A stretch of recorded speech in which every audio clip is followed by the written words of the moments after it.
বিজয় লাভের জন্য মানুষ কি না করে থাকে, যে কোনো সম্ভাব্য প্রচেষ্টা করে, কিন্তু নিজের বিজয় লাভের জন্য বাজিতে যা ইচ্ছে তাই রেখে দেওয়া কি উচিত কাজ? কখনোই নয়। নিজের হারানো সম্মান, নিজের হারানো সম্পত্তি, নিজের হারানো অধিকার ফিরে পাওয়ার শুধু একটাই পথ রয়েছে, আর তা হলো পুরুষার্থ, দ্যুতক্রিয়া নয়। যে মানুষ নিজেই হেরে গেছে, নিজেই নিজের জয়লাভ করার জন্য অন্য কাউকে কিভাবে বাজিতে রাখতে পারে? এ হলো সম্পূর্ণরূপে অনুচিত। অনেক সময় অনেক ধন লাভ করার জন্য, অনেক সম্পত্তি লাভ করার জন্য আমরা নিজের আসল ধন, আমাদের আপনজন, তাদেরকে হারিয়ে ফেলতেও প্রস্তুত হয়ে যাই। এটা একেবারেই উচিত নয়। যত বড়ই সংকট আসুক না কেন, আমাদের আপনজনদের আমাদের সাথেই রাখা উচিত। নিজের বিজয়ের জন্য ওনাদের বাজি রাখা ঠিক নয়। এই ভুল কেউ একজন করেছেন, আপনি তা ভুলেও করবেন না। রাধা রাধা। নারী জন্মসূত্রে কারোর কন্যা, ধর্মসূত্রে কারোর পত্নী, আর কর্মসূত্রে কারোর মা। আমাদের মনে এই ছবি আঁকা রয়েছে একজন নারীকে নিয়ে, তাই না? একটা অতুলনীয় ভূমিকা রয়েছে নারীদের আমাদের জীবনে, আর নারী ছাড়া আমরা কিছুই নই। কিন্তু অধিকার, সেখানে আমরা একটা ভুল করে বসি। যখন নারী একজন কন্যা থাকে, যখন সে জন্ম নেয়, তখন তার ওপর অধিকার থাকে তার পিতার। আর তারপর যখন বিয়ে হয়ে যায়, তখন তার অস্তিত্বের উপর অধিকার থাকে তার স্বামী। আর যখন তিনি মা হন, তখন নিজেই তিনি জীবনের সমস্ত অধিকার দিয়ে দেন তার সন্তানকে। কিন্তু আমরা কি কখনো এটা ভেবেছি এই জীবন হলো তার নিজের? যে নারী সবার কল্যাণ করছেন, তার জীবনের অধিকারও তার কাছেই থাকা উচিত, তাই না? তার নিজের জীবনের সিদ্ধান্ত সে নিজেই নিতে পারে, নিজেই নিজের ভাগ্যের রচয়িতা হতে পারে। আর এর জন্য আমাদের নিজেদের পাল্টাতে হবে, দৃষ্টিভঙ্গি পাল্টাতে হবে। কারণ এই ধারণা সেটা আজ বা কালকের ব্যাপার নয়, এটা ঘটে চলেছে বহু বছর ধরে, আর চলতেই থাকবে যদি আমরা এটা না বদলাই। আর এটা তখনই সম্ভব হবে যখন আমরা নিজেদের মধ্যে পরিবর্তন আনব। তাই আজকের পর থেকে, এই মুহূর্ত থেকে, কোনো নারীর ওপর অকারণ অধিকার স্থাপনের আগে সহস্রবার ভেবে দেখবেন। কারণ যখন নারী নিজের অধিকার কেড়ে নিতে বাধ্য হবেন, তখন শুধু এবং শুধুমাত্র বিনাশই ঘটবে। রাধা রাধা।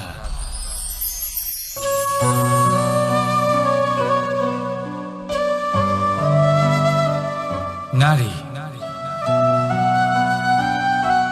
পুরুষরা যাকে নাম দিয়েছেন ত্রিয়া, কেন দিয়েছেন, কে দিয়েছেন, কেউ তা জানে না। কথায় আছে, পুরুষরা ভাবেন যে ত্রিয়া, ভাবেন একরকম, বলেন অন্য কিছু, আর করেন অন্য কিছু। কিন্তু সত্যিটা কি এটাই? আসল সত্যি হলো এটাই যে ত্রিয়া হলো সেই চরিত্রহীন পুরুষ, আর কেউ নয়। সেই পুরুষ যারা নারীকে বলেন যে আপনি হলেন মা, আপনি হলেন দেবী, আপনি হলেন বোন। আর ভাবেন কি? ভাবেন যে এই নারী হলো আমাদের পায়ের ধুলো, আর কিচ্ছু নয়। আর কি করেন? ওনাদের মাথায়, ওনাদের খোপায় মালা পরিয়ে দিয়ে ভাবেন যে ওনারা হলেন তাদের পায়ের ধুলোর সমান। একজন নারীর সম্মান ভঙ্গ করেন, তাদের দাসী মনে করেন। ভুলবেন না, যত্র নারীয়াস্ত পূজ্যন্তে রমন্তে তত্র দেবতা। অর্থাৎ যেখানে নারীকে পুজো করা হয়, সেখানে ঈশ্বর বাস করেন। আর যেখানে নারীকে অপমান করা হয়, সেখানে ঈশ্বর এবং ভাগ্য এই দুই রুষ্ট হয়। মনে রাখবেন, যদি নারী কল্যাণকারী হতে পারেন, তাহলে নারী মহাচণ্ডী রূপও ধারণ করতে পারেন। যদি একজন নারী মাতা হয়ে জন্মদান করতে পারেন, তাহলে নারী মৃত্যু হয়ে বিনাশও করতে পারেন। যেখানে নারী অপমানিত হবেন, সেখানে মহান ভারতও মহাভারতের পথে অগ্রসর হতে পারে। তাই মনে রাখবেন, নারীর অপমান যেন কখনোই না ঘটে। আর যদি কোথাও নারীর অপমান হয়, তার অর্থ হলো আপনার বিনাশ আপনার দিকেই আসছে। আর এটা হলো তার প্রথম পদক্ষেপের প্রথম পদধ্বনি। রাধা রাধা। যদি সন্তান কোনো দুষ্কর্ম করে, তাহলে সেই অপরাধ শুধু কি সেই সন্তানের? না, যদি সন্তান দুষ্কর্ম করে, তাহলে অপরাধী তার মাতা পিতাও, যারা পুত্রমোহর কারণে সেই অনুচিত কাজে তাকে বাধা দেননি। অপরাধী হলেন তার পিতামহ, যিনি নিজের কর্তব্যবোধের কারণে নিজের পরিবারের যত্ন নেননি, যিনি সন্তানকে কখনো শাস্তি দেননি। অপরাধী হলেন তার সেই গুরুও, যিনি নিজের শিষ্যের সেই দুষ্কর্ম দেখেও তাকে প্রতিহত করতে পারেননি। একজন হবু রাজার কর্তব্য হলো নিজের প্রজার কাছে সে যেন এক উদাহরণ প্রস্তুত করতে পারে। কিন্তু যদি এত অনুচিত উদাহরণ প্রস্তুত হয়ে থাকে, তাহলে মা বাবার, বাড়ির বয়োজ্যেষ্ঠদের কর্তব্য হলো ওনারা যেন সেটা সেখানেই থামায়, হয় ভালোবেসে, নয়তো শাস্তি দিয়ে। যদি না থামানো হয়, তাহলে মহাভারত অবশ্যম্ভাবী। অনেক ব্যক্তির মনে একটা প্রশ্ন জাগে আমাকে আর রাধাকে নিয়ে। বলেন যে, না আমি আর রাধা একসাথে থাকি, না আমাদের বিয়ে হয়েছে, আমি এখানে দ্বারকাতে, ও ওখানে বর্ষণাতে, তাও এত ভালোবাসা কি করে? এ কেমন সম্পর্ক? আমি তাদের একটা সহজ কথা বলতে চাই। আপনি কখনো আয়নার দিকে দেখেছেন? নিজের দুই চোখের দিকে তাকিয়ে জিজ্ঞাসা করুন, এই দুই চোখ একসাথে কেন বন্ধ হয়, একসাথে কেন খোলে, একসাথে কেন ঘুমোয়, একসাথে কেন কাঁদে? আজীবন কোনো এক মানুষের সাথে সম্পর্ক রাখা অবশ্যই সম্ভব, তাদের সাথে দেখা না করে। আমার আর রাধার ভালোবাসাও কিছুটা এরকমই, আর কিছুটা এরকমই হয় ভালোবাসা দুই নয়নের মতো, যারা কখনোই মিলিত হবে না, কিন্তু চিরকালের জন্য একসাথে জুড়ে থাকবে। এই অনুভূতি নিঃস্বার্থ হয়, আর এই নিঃস্বার্থ ভালোবাসা আপনাকে আনন্দের পথে অগ্রসর করে। জীবনে সবসময় নিঃস্বার্থভাবে ভালোবাসুন, শুধুমাত্র আনন্দই পাবেন। তাহলে আসুন আমার সাথে নিঃস্বার্থভাবে ভালোবেসে বলুন, রাধা রাধা। মানুষ, কোন ব্যক্তির নির্মাণ হয় কিভাবে?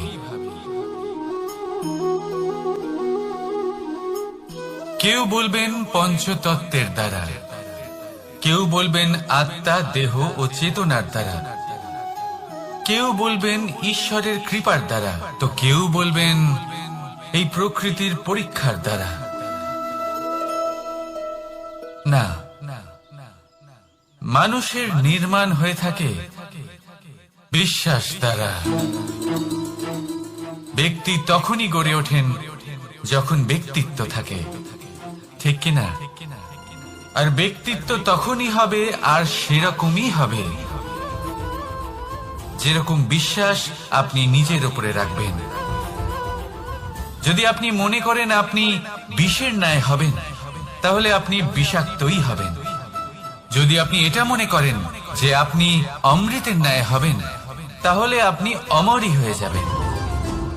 যদি আপনি নিজের উপরে বিশ্বাস রাখেন যে আপনি সংসারের সব থেকে উঁচু পর্বতের শিখরে পৌঁছতে পারবেন, তাহলে আপনি অবশ্যই পৌঁছবেন।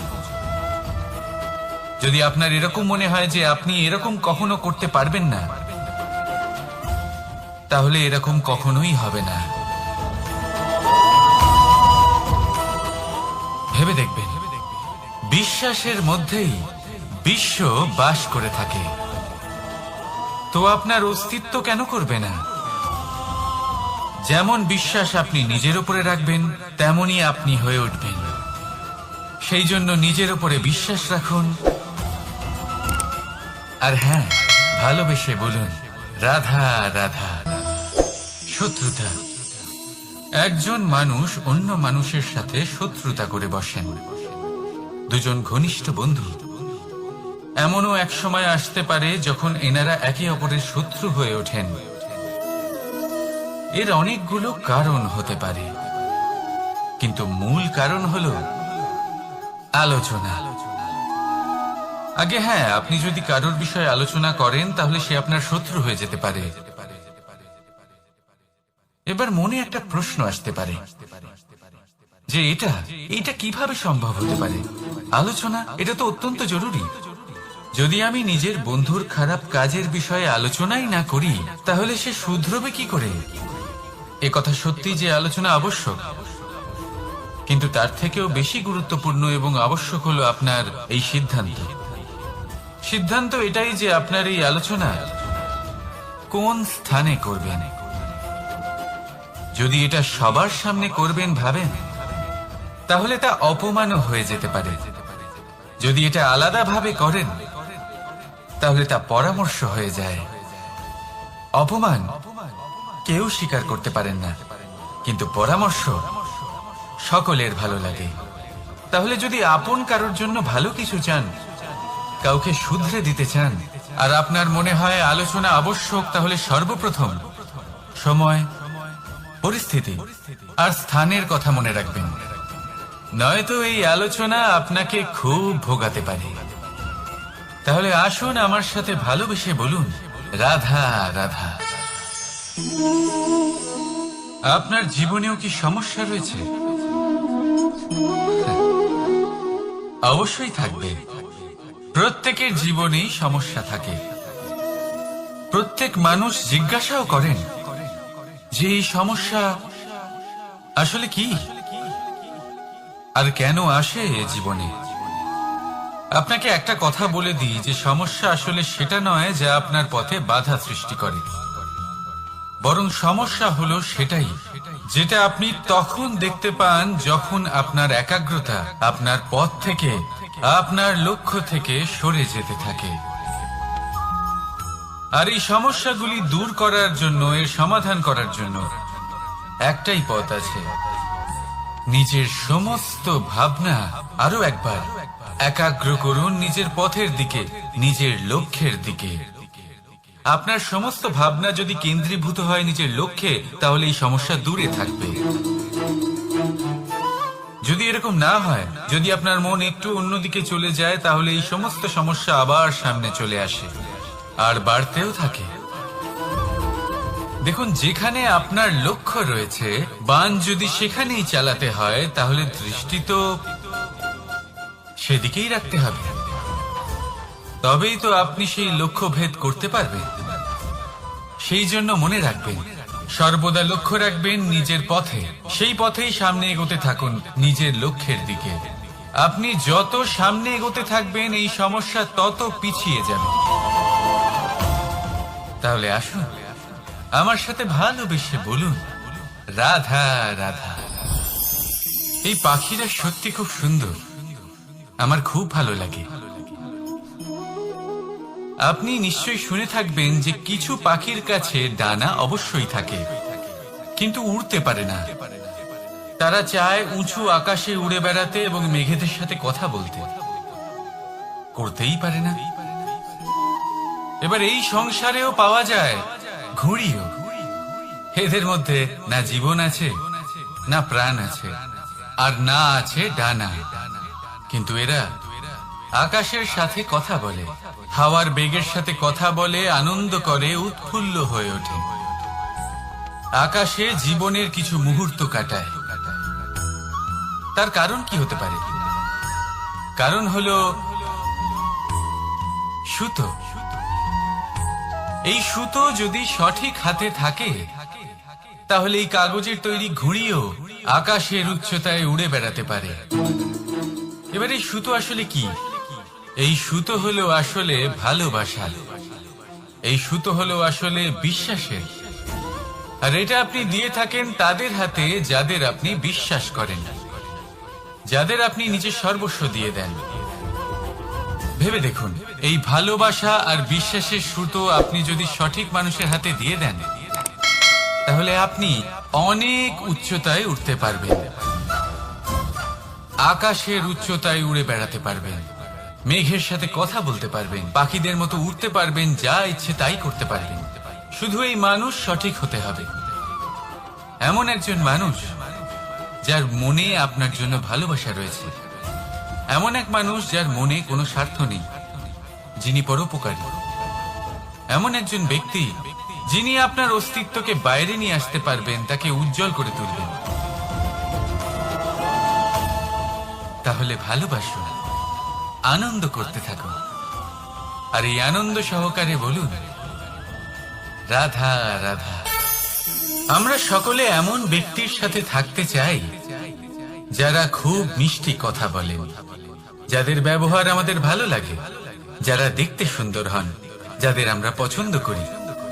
আর সব সময় এমন ব্যক্তির থেকে দূরে থাকতে চেষ্টা করি যাদেরকে আমরা পছন্দ করি না, যাদের কথা আমাদের খারাপ লাগে, যাদের কথা একটু কঠোর হয়। আমরা সব সময় চেষ্টা করি এদের থেকে দূরে থাকার, ঠিক কিনা? কিন্তু যদি বাস্তবটা দেখি, তাহলে এই কঠোরতা জীবনে শান্তির প্রলেপ দেয়। ওষুধও একটু কড়াই হয়, কিন্তু এ কি করে? আমাদের সুস্থ করে তোলে। ঠিক সেইভাবেই ভালোবাসার এই অধ্যায় একটু কঠিন, একটু কড়াও মনে হতে পারে, কিন্তু এর ফল সবসময় আপনাদের স্বাস্থ্যের পক্ষে ভালোই হয়। সেই জন্য যদি কেউ আপনার নিন্দে করে, আপনাকে কড়া কথা শোনায়, আপনার ব্যাপারে আলোচনা করে, তার মানে এটা নয় যে সে আপনার শত্রু।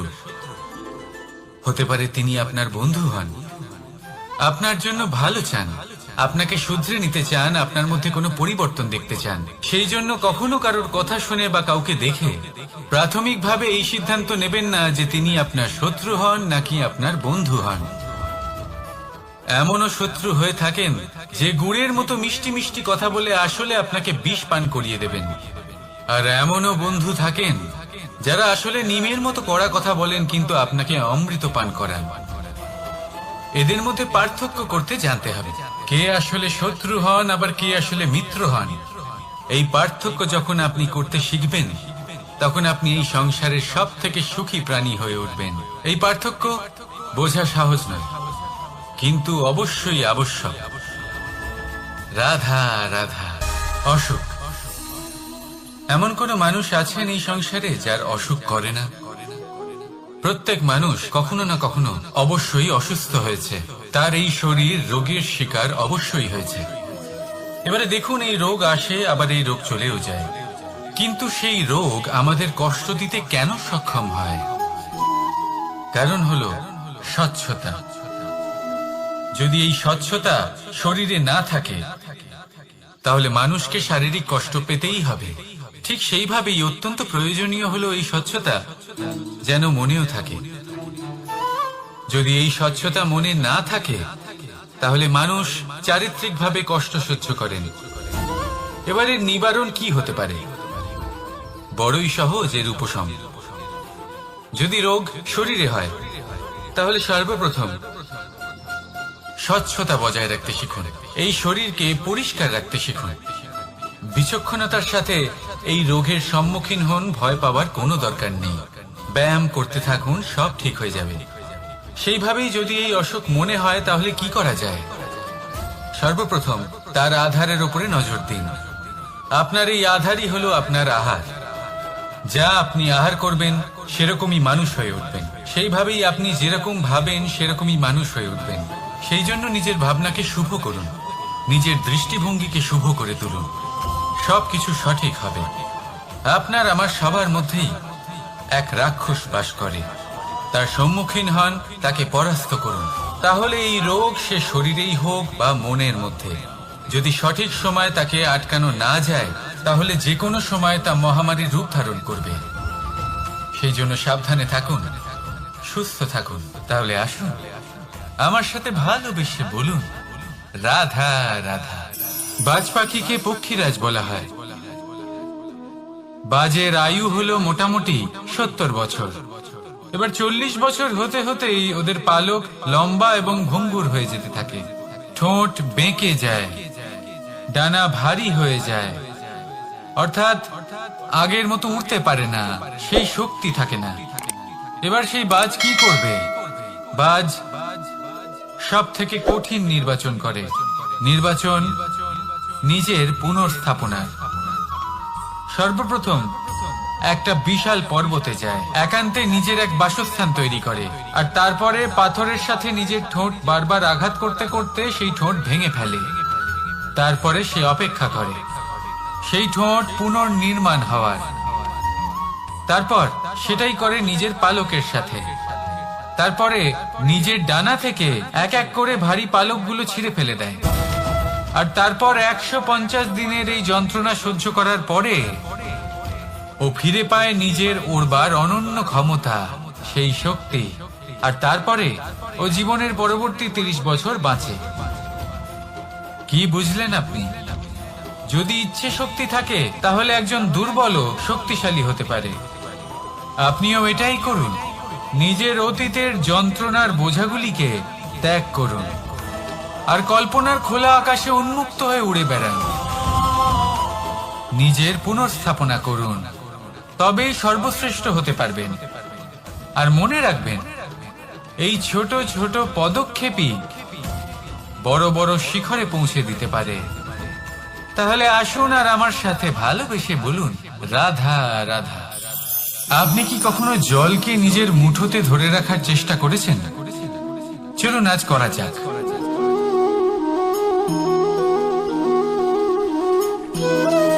যদি আপনি নিজের মুঠো জোরে বন্ধ করেন,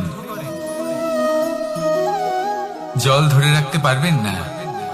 যদি আপনি তাকে এমনি বইতে দেন, তাহলে ও নিজের পথ নিজেই করে নেবে আর আপনার হাতেও থেকে যাবে। আমাদের জীবনও হলো কিছুটা এরকম, জলের মতো। নিজের পথ নিজেই করে নেয় এই জীবন। প্রত্যেক সমস্যার সমাধান নিজেই করে নেয় এই জীবন। তাই জীবনে যখন কোনো পরিস্থিতি আমাদের প্রতিকূল হয়ে থাকে, কিছুই হয়তো আমরা বুঝতে পারছি না, কিছুই যখন বসে থাকে না, তখন আমরা হতাশ হয়ে পড়ি, নিরাশ হয়ে পড়ি। আর এটাই করা উচিত নয়। শান্ত মনে দেখতে হবে যে এই জীবনে আসলে কি ঘটে চলেছে। কষ্ট সবাই ভোগ করেন। কষ্ট পেলে কেউ রেগে যান, রেগে গিয়ে পরাক্রম দেখান। এটাই তো করা উচিত নয়। শান্ত মনে সেটাই করতে হবে যা জীবন আমাদের শেখাতে চাইছে। জীবন আমাদের সব শিখিয়ে দেবে, শুধু মনে রাখবেন কখন প্রয়াস করতে হবে আর কখন আমাদের প্রতীক্ষা করতে হবে, সেটা আগে আপনাকে বুঝতে হবে। তাহলে আসুন আমার সাথে ভালোবেসে বলুন রাধা রাধা।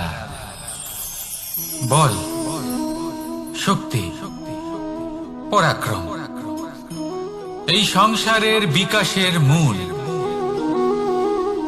কিন্তু কখনো ভেবেছেন যে প্রকৃতি আমাদের এই বল, শক্তি, পরাক্রম কেন দিয়েছেন? যাতে আমরা জীবনে কারোর উদ্ধার করতে পারি, কাউকে সাহায্য করতে পারি, কারোর জন্য ভালো কিছু করতে পারি, কোনো গরিব অসহায় মানুষের জন্য কিছু করতে পারি। এই বল, এই শক্তির সদ্ব্যবহার করতে পারি। কখনো দেখেছেন এমন মানুষ যার কাছে অসীম শক্তি আছে, কিন্তু তার সাথে অসম্ভব অহংকারও রয়েছে, যিনি নিজেকে সর্বশ্রেষ্ঠ বলে মনে করেন, খারাপ কাজও করেন। আপনি দেখবেন প্রকৃতি এবং মানুষ তাকে ভাঙতে সর্বদা চেষ্টা করেন। মনে রাখবেন, যতই সুবিশাল পর্বত হোক না কেন, তা যদি পথে পড়ে, তাকে ভেঙে পথ প্রশস্ত করা হয়। যদি আপনার কাছে বল থাকে, শক্তি থাকে, পরাক্রম থাকে, তাহলে তার সদ্ব্যবহার করুন, কাউকে সাহায্য করুন, কাউকে রক্ষা করুন। যদি আপনি আপনার শক্তির দুর্ব্যবহার করেন, তাহলে মনে রাখবেন আপনি নিজের বিনাশ নিজেই আমন্ত্রণ করছেন। এবার বল অর্জন করার পরে, শক্তি অর্জন করার পরে আপনি নিজেকে বিনাশ করতে চান নাকি এই সংসারের উদ্ধার করতে চান, সিদ্ধান্ত আপনার। রাধা রাধা। মানুষ আর ধন, এই দুইয়ের মধ্যে সম্পর্ক খুব ঘনিষ্ঠ। ধন হলো সেই শক্তি যার ব্যবহার মানুষ করে থাকে সাংসারিক বস্তু ক্রয় করার জন্য, নিজের জীবন যাপন করার জন্য। আর মানুষ হলো সেই শক্তি যারা ধনকে গুরুত্বপূর্ণ করে তোলেন। এবার একটা কথা বলি, ব্যবহার করা উচিত ধনকে আর ভালোবাসা উচিত মানুষকে। এটা বেশিরভাগ মানুষই বোঝেন না। মানুষ এখানেই সব থেকে বড় ভুল করে বসেন। তারা ভালোবাসেন ধনকে আর ব্যবহার করেন মানুষকে। এ হলো অনুচিত। দেখুন, আপনি একটা সূচের দ্বারা যুদ্ধ করতে পারবেন না, আর কোনো তলোয়ার দ্বারা বস্ত্র সেলাই করতে পারবেন না, তাই না? কোনটা কিসের জন্য হয় সেটা বোঝা অত্যন্ত জরুরি। আপনিও সঠিক দিকে অগ্রসর হন। মানুষকে ভালোবাসুন আর ধনকে ব্যবহার করুন। যদি আপনি মানুষকে ব্যবহার করেন তাহলে আপনি ভালোবেসে ফেলবেন ধনকে, আর এই ভালোবাসা ধীরে ধীরে পরিণত হবে লোভে, আর ধীরে ধীরে এটা আপনাকে বিনাশ করে দেবে। তাহলে সমস্ত মানুষকে ভালোবাসুন আর এইভাবে ভালোবেসে বলুন, রাধা রাধা। সাফল্য কে না চান? সাফল্য লাভ করার, শিখরে পৌঁছানোর আলাদাই একটা আনন্দ রয়েছে। আর আপনজনদেরও কে না চান? প্রত্যেক মানুষ চান যেন জীবনে তার কোনো আপনজন থাকে যারা সব সময় তাদের সাথে থাকবে, কারণ আপনজনের সাথেই তো সাফল্যের আনন্দ সব থেকে বেশি পাওয়া যায়। কিন্তু আসলে কি হয়, অনেক সময় সাফল্যের খোঁজে সেই পথে চলতে চলতে আমরা আপনদের থেকে দূরে চলে যাই। না চাইতেও দূরে চলে যেতে হয়, ওনাদের সাথে সময় কাটাতে পারি না। আর আমরা ভুলে যাই যে সাফল্যের আসল আনন্দ আপনজনদের সাথেই পাওয়া যায়। সফল হওয়ার পরে আপনদের সাথে দেখা হলে তাদের চোখে আমাদের জন্য যে আবেগ থাকে, যে সম্মান, যে প্রেম থাকে, সেটাই হলো আসল পুরস্কার। আমরা সেই কথা ভুলে যাই এবং একা হয়ে পড়ি। বেশিরভাগ সময় এটাই হয়। বেশিরভাগ সময় সফল মানুষগুলি একা হয়ে যান। এবার আপনি কি চান? আপনি অসফল হয়ে দিনগুলি একাকিত্বে কাটাতে চান, নাকি সফল হয়ে আপনজনদের সাথে আনন্দে থাকতে চান? সেই সিদ্ধান্ত আপনার। সাফল্যের পেছনে ছুটুন, নিজেকে উজাড় করে দিন, কিন্তু আপনজনদের সঙ্গ ত্যাগ করবেন না। সেই আপনজন যারা আপনার সাফল্যের জন্য দায়ী, সেই আপনজন যিনি আপনার সাফল্যে আনন্দ পান, সুখ লাভ করেন, তাদের কখনো ত্যাগ করবেন না। আসুন আমার সাথে ভালোবেসে বলুন, রাধা রাধা। ভগবান আর ভক্ত যখন এক আকার হয়ে যায়, যখন ভক্ত তার ভগবানের প্রতি এবং নিজের জীবনের উদ্দেশ্যের প্রতি সম্পূর্ণরূপে সমর্পিত হয়, তখন জন্ম নেয় ভক্তি। এই সংসারের সমস্ত আশা হয়তো আপনার সঙ্গ ত্যাগ করে দিতে পারে, তখনও ভক্তি সাথে থাকবে। ভক্ত আর ভগবান যখন এক আকার হয়ে যায়, তাদের মধ্যে কোনো পার্থক্য থাকে না। তারা এক হয়ে যায়, এক ব্যক্তিত্ব, এক অস্তিত্ব।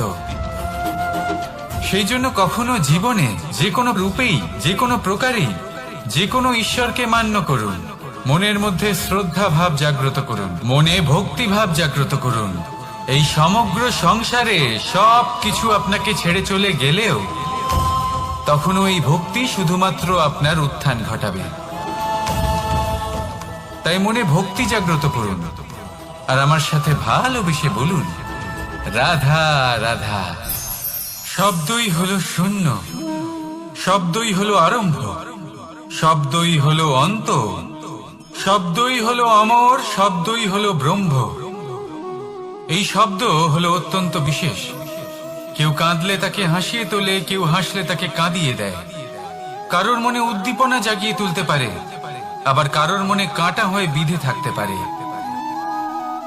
একটা অত্যন্ত গুরুত্বপূর্ণ কথা যা বোঝা অত্যন্ত আবশ্যক। আপনার মন, আপনার হৃদয় যতই শুদ্ধ হোক না কেন, যতই পবিত্র হোক না কেন, আপনার দৃষ্টিভঙ্গি যতই স্পষ্ট হোক না কেন, যদি আপনার কথা পবিত্র না হয়, যদি আপনার শব্দ শুদ্ধ না হয়, তাহলে তা আপনাকে আপনার কর্মফল ভোগ করতে বাধ্য করবেই। একটা সহজ উদাহরণ দিই। আপনার জীবনে এমন কেউ অবশ্যই থাকবেন যাকে আপনি পছন্দ করেন, যিনি হয়তো অধর্মী মানুষ, যিনি হয়তো দুর্বুদ্ধি সম্পন্ন মানুষ, কিন্তু তার জন্য অপশব্দ প্রয়োগ করলে তার মধ্যে কোনো পরিবর্তন আসবে না, তার মানসিকতা বদলাবে না, শুধু মনে প্রতিশোধ স্পৃহা জেগে উঠবে, মনে হিংসা জাগবে, আর কিচ্ছু নয়। সেই জন্য নিজের শব্দকে নিয়ন্ত্রণ করুন, নিজের কথা সংযত করুন। শ্রেষ্ঠ থেকে শ্রেষ্ঠতর মানুষকেও সাবধানী হতে হয়, কারণ যদি এই শব্দের প্রয়োগ সঠিক না হয়, তাহলে আজীবন মানুষকে নির্বাক হয়ে থাকতে হতে পারে। তাহলে নিজের শব্দ নিয়ন্ত্রিত রাখুন, নিজের কথাকে শুভ করুন, এতে প্রেমবোধ জাগিয়ে তুলুন, আর সেই প্রেমবোধ নিয়েই বলুন রাধা রাধা। বরদান এবং অভিশাপ, এই দুই হলো একই মুদ্রার দুটি পিঠ। এই বরদান আমরা অনেক কারণে পেতে পারি, কখনো নিজের পরিশ্রমের কারণে, কখনো নিজের তপস্যার কারণে, কখনো আমাদের পূর্বপুরুষদের কর্ম ও তপস্যার কারণে। কিন্তু এই বরদান কতক্ষণ বরদান থাকবে তা আমরা নিশ্চিত করতে পারি না, তা সুনিশ্চিত করে শুধুমাত্র আমাদের কর্ম। যদি আপনাকে উদাহরণ দিই, আপনি রেশমের কীট দেখেছেন? ও বরদান পেয়েছে যে ও নিজের সুরক্ষার জন্য খোলস বানাতে পারে। এবারও তাতে এত মত্ত হয়ে যায় যে এমন এক আবরণ বানিয়ে ফেলে যাতে সে নিজেই আবদ্ধ হয়ে চাপা পড়ে মরে যায়। এটার তাৎপর্য কি? তাৎপর্য খুবই সরল। গর্ব করা খুবই ভালো, কিন্তু অহংকার করা কখনোই উচিত নয়। যদি অহংকার মনের মধ্যে প্রবেশ করে, তাহলে এই বরদান অভিশাপে পরিণত হতে সময় লাগে না। আর যদি কর্মশ্রেষ্ঠ হয়, তাহলে অভিশাপ বরদানে পরিণত হয়। তাহলে আসুন শ্রেষ্ঠ কর্ম করুন, আর আমার সাথে ভালোবেসে বলুন রাধা রাধা। সুখ, দুঃখ, মৃত্যু, মহামারী, এগুলো কখনো বলে আসে না, আবার জিজ্ঞাসা করেও আসে না। এমনই হয় দ্রুত ক্রীড়ার এই খেলায়। এক কারাগারের মতো, একটা মাকড়সার জালের মতো। যেমন একটা মাকড়সার জাল একটা পোকাকে নিজের দিকে আসতে আকর্ষিত করে নিজের চমকের দ্বারা, নিজের গঠন দ্বারা, সেরকমই দ্রুত ক্রীড়ার এই খেলা মানুষকে নিজের দিকে আসতে প্ররোচিত করে। শেষে গিয়ে মানুষ আটকা পড়ে। পার্থক্য শুধু এটাই, যখন এক পোকা এই জালে জড়িয়ে পড়ে তখন সে তার প্রাণ হারায়। মানুষ যখন এই দ্রুত ক্রীড়ায় আকর্ষিত হয়, সে নিজের মান, নিজের ধন সবকিছু হারায়, নিজের বিবেক হারিয়ে ফেলে। কিন্তু আপনি আপনার বিবেক কখনোই হারাবেন না।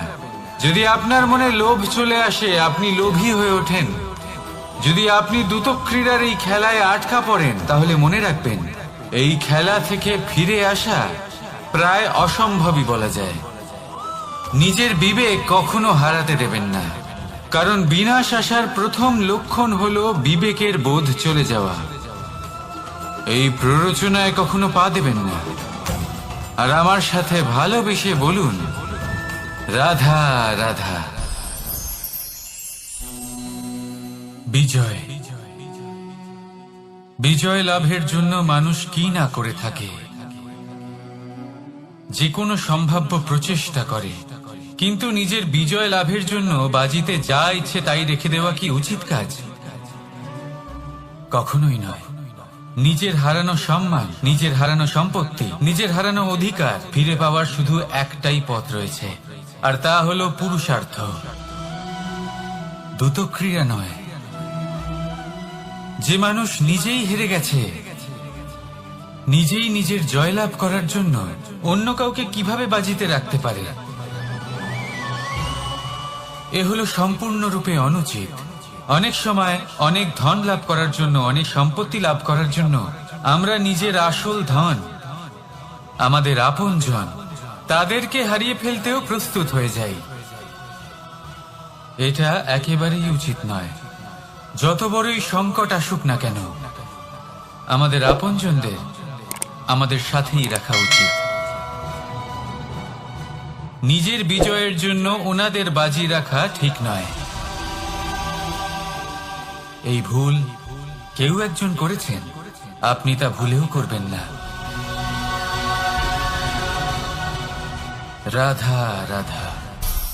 নারী জন্মসূত্রে কারোর কন্যা, ধর্মসূত্রে কারোর পত্নী, আর কর্মসূত্রে কারোর মা। আমাদের মনে এই ছবি আঁকা রয়েছে একজন নারীকে নিয়ে, তাই না? একটা অতুলনীয় ভূমিকা রয়েছে নারীদের আমাদের জীবনে, আর নারী ছাড়া আমরা কিছুই নই।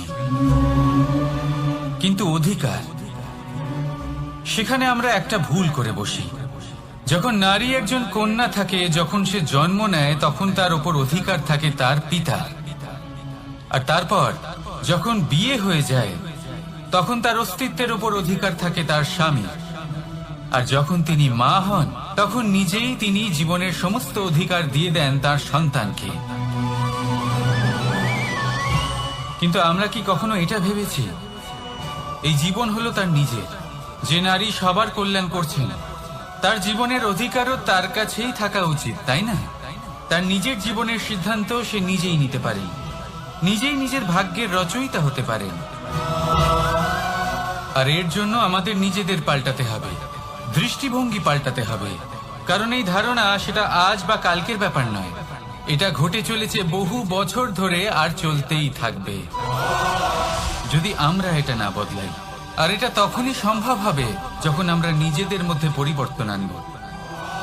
তাই আজকের পর থেকে, এই মুহূর্ত থেকে, কোনো নারীর ওপর অকারণ অধিকার স্থাপনের আগে সহস্রবার ভেবে দেখবেন। কারণ যখন নারী নিজের অধিকার কেড়ে নিতে বাধ্য হবেন, তখন শুধু এবং শুধুমাত্র বিনাশই ঘটবে। রাধা রাধা।